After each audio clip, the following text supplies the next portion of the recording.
Good morning, students. Today's topic is fixed point and floating point representation of numbers. First of all, we will discuss fixed point representation of number. Fixed point representation of number. As the name suggests, it is going to fix the number of bits for different parts of a number. We know that in case of real number, we have two parts, integral part and fractional part. So fixed point number will reserve a particular number of bits for the integral part and a fixed number of bits for the fractional part, no matter how large or small your number is. That means number कितना बड़ा है कितना छोटा है ये बाद में matter करेगा। फिक्स पॉइंट में नंबर ऑफ बिट्स जो है वो पहले से ही डिसाइडेड होंगे कि नंबर को कितने बिट्स में हम रिप्रेजेंट कर रहे हैं। और कोई भी नंबर, जब हम रियल नंबर की बात करते हैं तो हर रियल नंबर के दो पार्ट्स होते हैं, इंटीग्रल पार्ट और फ्रैक्शनल पार्ट। फॉर एग्जाम्पल, अगर हमारे पास एक नंबर है 4.25, तो 4 तो हमारा इंटीग्रल पार्ट है और 0.25 जो है वो फ्रैक्शनल पार्ट है। फिक्स पॉइंट रिप्रेजेंटेशन में दोनों पार्ट्स के लिए number of bits already decided होते हैं और रिजर्व्ड होते हैं। A fixed point representation of a number may be thought of to consist of three parts. यहाँ हम डिस्कस कर रहे हैं कि फ्लोट फिक्स पॉइंट रिप्रेजेंटेशन में हम नंबर को थ्री पार्ट्स में डिवाइड करते हैं। फर्स्ट पार्ट आप देख रहे हैं, that is for the sign field, second is the integral part and third is the fractional part. तो फर्स्ट पार्ट हमारा यहाँ पर है sign bit field. Sign bit, और साइन बिट जो है हमेशा 1 बिट इंफॉर्मेशन ही स्टोर करता है।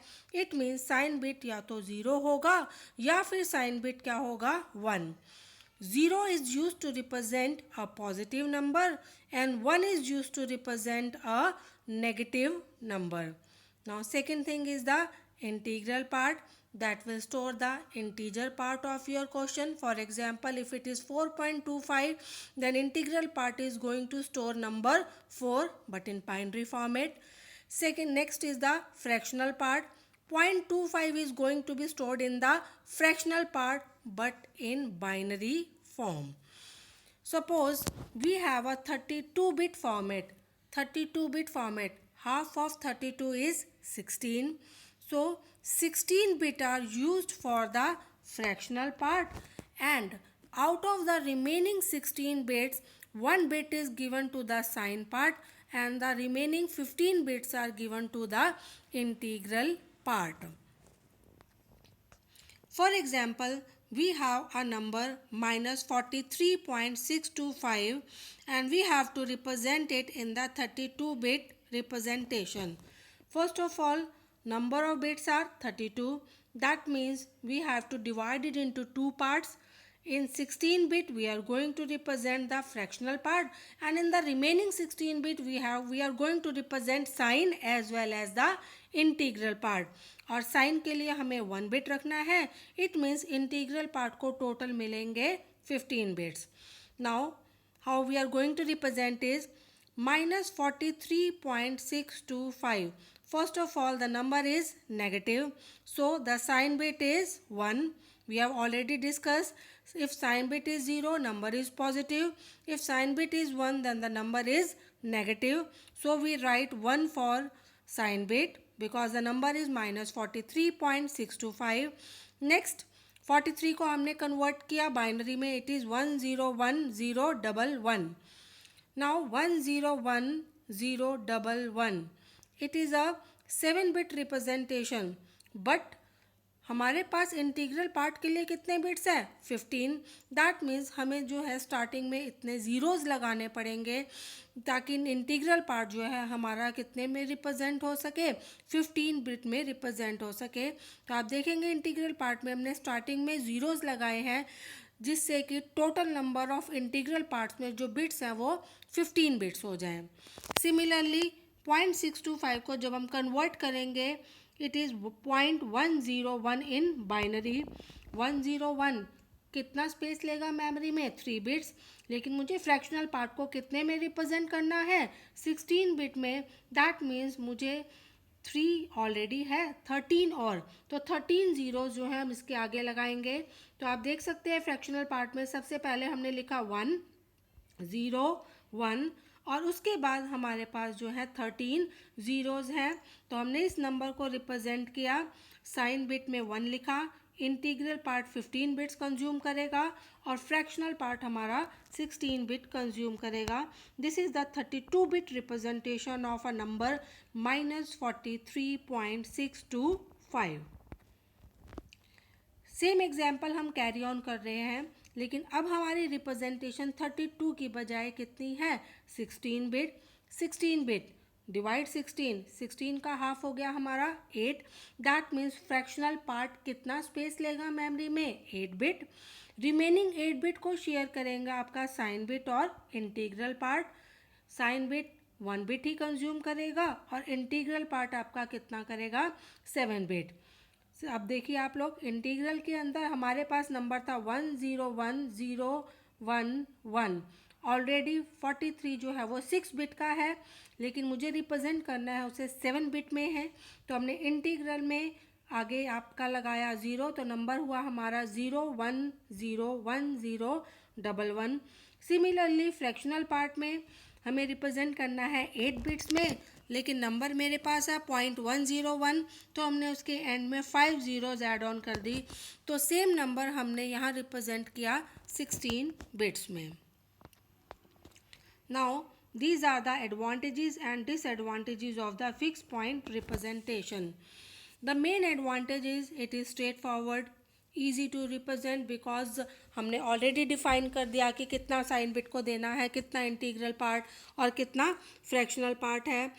और लेकिन जो मेन प्रॉब्लम हमारे फिक्स पॉइंट के साथ है वो ये है कि अगर मेरे पास जो है नंबर का साइज़ कम है तो हमारी मेमोरी वेस्ट होगी, बिकॉज हम ऑलरेडी फिक्स कर चुके हैं कि इतनी मेमोरी हमने अलॉट करनी है। इट मीन्स अगर नंबर स्मॉलर है तो there is a wastage of memory. लेकिन अगर मेरे पास नंबर बिगर है तो इट मे बी पॉसिबल जो साइज़ हमने फिक्स कर रखा है उसमें वो नंबर जो है वो रिप्रेजेंट ना हो सके। तो these are the advantages and disadvantages of fixed point representation. Next topic is floating point notation. Already हमने बात करी कि फिक्स पॉइंट रिप्रेजेंटेशन में हम नंबर्स को रिप्रेजेंट करेंगे 2 पार्ट्स में। एक तो आपका इंटीग्रल पार्ट और दूसरा हमारा क्या था, फ्रैक्शनल पार्ट यहाँ पर था। और नंबर ऑफ़ बिट्स दोनों के लिए हम लोगों ने क्या किए थे, फिक्स किए थे कि एक फ़िक्स नंबर ऑफ़ बिट्स हम जो है अलॉट कर देंगे फिक्स पॉइंट रिप्रेजेंटेशन में। और प्रॉब्लम हमारे साथ फ्लोटिंग पॉइंट में फिक्स पॉइंट में ये प्रॉब्लम थी कि हम अगर मेरे पास नंबर बहुत बड़ा है तो उसे रिप्रेजेंट करने में हमें प्रॉब्लम आ रही थी। तो इस प्रॉब्लम को सॉल्व हमारा करता है फ्लोटिंग पॉइंट रिप्रेजेंटेशन, क्योंकि फ्लोटिंग पॉइंट रिप्रेजेंटेशन जो है ये हमारा साइंटिफिक नोटेशन है जो किसी भी छोटे से छोटे नंबर को रिप्रेजेंट कर सकता है। और जैसे हम लोगों ने यहाँ एग्जांपल लिया है कि distance between atom that is 10⁻⁻10 metre. और फ्लोटिंग पॉइंट रिप्रेजेंटेशन में हम बड़े से बड़े वैल्यू को भी स्टोर कर सकते हैं। For example distance between the earth and the sun which is in the power of 10⁻11। तो main benefit of floating point notation हमारा क्या है, हम छोटे से छोटा और बड़े से बड़ा नंबर रिप्रेजेंट कर सकते हैं बहुत ईजिली। आप लोगों ने ऑलरेडी सी लैंग्वेज में जब डेटा टाइप डिक्लेयर किए थे तो हमारे पास एक डेटा टाइप था int, these are used for representation of integer numbers, और एक डेटा टाइप हम लोगों ने किया था फ्लोट। तो फ्लोट जो है आपका वो रियल को रिप्रेजेंट करने के लिए है। रियल नंबर हमारे 2 तरह से रिप्रेजेंट होते हैं, fixed point representation and floating point representation. लेकिन सी लैंग्वेज में भी हम लोग फिक्स्ड की जगह क्या यूज़ करते हैं, floating point representation. That's why whenever we declare a real number in case of C we declare float A, float B and all these. तो अब हम डिस्कस करेंगे यहाँ पर floating point notation. Floating point notation को हम scientific notation भी कहते हैं। रिप्रेजेंटेशन आप देख रहे हैं यहाँ पर, first of all we will write plus और माइनस साइन, वो डिपेंड करता है कि नंबर पॉजिटिव है या negative. Then we write down the mantissa into 10 raise to power exponent, ये जो रिप्रेजेंटेशन जिसमें हमने 10 लिखा है, ये रिप्रेजेंटेशन हमारी डेसिमल नंबर्स की है। फॉर एग्जांपल जैसा हम लिखते हैं 4.2 into 10 raise to power 5, 4.2 into 10 raise to power 5, तो इसमें 4.2 तो हो जाएगा हमारा मेंटीसा, 10 रेज टू पावर 5, 5 हमारा क्या हो जाएगा एक्सपोनेंट। तो हमारा फ्लोटिंग पॉइंट नंबर की जो रिप्रेजेंटेशन है उसमें दो चीज़ें हमारी मेन होती है, one is mantissa and another is exponent. Mantissa वो पार्ट जो हमने मल्टीप्लिकेशन से पहले लिखा है, that is 4.2, 10 raise to power 5, 5 हमारा जो पावर में पार्ट होगा that is known as a exponent. और फ्लोटिंग पॉइंट नंबर जो है हमारा रिप्रेजेंट होता है तीन पार्ट्स में। First of all sign, fix point में भी हमारा था कि फर्स्ट पार्ट हमारा क्या था, sign, sign again 0 for positive and 1 for the negative number. Second part is our exponent and third part is our mantissa. Mantissa को हम फ्रैक्शन पार्ट भी कहते हैं, that depends, you can write anything mantissa और fraction. That means floating point representation have three parts, sign part, exponent part and third is the mantissa part. Floating point को represent करने के लिए हमारे पास mainly to representation है। First is single precision representation and second is double precision representation. Discuss करते हैं what is single and what is double precision representation. Single precision representation जो है हमारी 32 बिट रिप्रेजेंटेशन है। जब हम किसी भी फ्लोटिंग पॉइंट नंबर को 32 बिट्स में रिप्रेजेंट करेंगे then it is known as single precision representation. और ये रिप्रेजेंटेशन आप देख रहे हैं नीचे 1 बिट, अब 32 बिट हमने लिखा तो it is from 0 to 31। Last 1 bit is for the sign bit, 8 bit हम सप्लाई करते हैं एक्सपोनेंट को और 23 बिट्स हम यहाँ सप्लाई करते हैं फ्रैक्शन पार्ट या फिर मेंटीसा पार्ट को। हमेशा नंबर ऑफ बिट्स जो है वो मेंटीसा पार्ट को ज़्यादा सप्लाई होते हैं as compare to the exponent, because exponent की वैल्यू मच स्मॉलर होती है as compare to our mantissa value. तो this is the representation of single precision. Next is double precision. Double precision will use 64 bit for the representation. The representation is again same from 0 to 63. Last 63th जो bit है वो आपका 1 bit का है, that is for the sign bit. Then 11 bits are fixed for the exponent and 52 bits are the fixed for the fractional part, or we can say for the Mantissa part. These are the minimum and maximum floating point numbers in 32-bit representation. Already हम लोग बात कर चुके हैं in 32-bit. First of all we have sign bit, then we have exponent part and then we have the Mantissa part. First of all we are going to represent the maximum positive number. Number क्या है? Positive. तो positive means सबसे पहले हम लोगों ने sign bit में क्या अटैच कर दिया? 0. Next thing word is maximum, that means मुझे बड़े से बड़ा नंबर रिप्रेजेंट करना है। तो आप देखिए लास्ट में जो मेंटीसा के पार्ट हैं दे ऑल आर 1, तो मैक्सिमम नंबर था तो ये सभी हमने क्या सेट कर दिए 1। और मुझे एक्सपोनेंट भी क्या देना है यहाँ पर? मैक्सिमम। तो एक्सपोनेंट हमने क्या दिया? ऑल आर 1, बट जो लास्ट बिट है हमारे, जो उसको हम LSB कहते हैं, लीस्ट सिग्निफिकेंट बिट, वो हमने क्या सेट कर रखी है? 0। वो 0 इसलिए रिप्रेजेंट करी है हम लोगों ने, ऑल 1 यहाँ इसलिए नहीं लिखा हमने एक्सपोनेंट पार्ट में।